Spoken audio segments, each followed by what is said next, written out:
En 2006, quand Michelle Bachelet gagne pour la première fois les élections présidentielles, c'est une sorte de révolution pour le Chili, dont les blessures liées à la dictature ne sont pas totalement cicatrisées.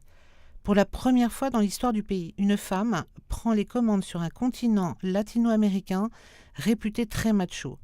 Et quelle femme! 54 ans à l'époque, peu conventionnelle, enjouée, socialiste, 2 fois séparée des pères de ses 3 enfants et athée. Autrement dit, Michelle Bachelet colle bien peu à l'esprit chilien. Et pourtant, elle est immensément populaire. Son sourire naturel, son regard intense et sa simplicité touchent. Elle aime les contacts, a du charisme et une autorité naturelle qui lui vient peut-être de son passé douloureux. Torturée avec sa mère sous la dictature, alors que son père, un général de l'aviation fidèle à Allende, est mort des sévices de ses tortionnaires, Michelle Bachelet a été contrainte à l'exil en Australie, puis à Berlin-Est. C'est là qu'elle termine des études de médecine. D'abord chirurgien, elle opte ensuite pour la pédiatrie. Extrêmement brillante, elle décroche aussi un master à l'Académie de guerre de Santiago sous la dictature et un post-doctorat de défense à Washington.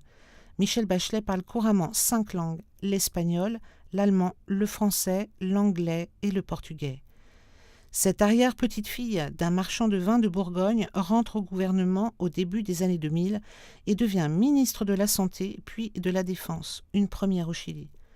Bourreau de travail, elle réussit à mener habilement à la réconciliation entre le pays et son armée. Sa popularité décolle et elle est largement élue présidente en 2006. 4 ans plus tard, son bilan est plus qu'honorable. Le Chili est certes éprouvé par la récession, mais s'en sort nettement mieux que ses voisins. Mais la Constitution lui interdit de briguer un second mandat, et c'est Sebastián Piñera qui l'emporte, ramenant la droite au pouvoir dans le pays pour la première fois depuis la chute de la dictature Pinochet. En novembre dernier, toujours portée par son immense popularité, elle gagne les présidentielles. Le cœur de son projet ?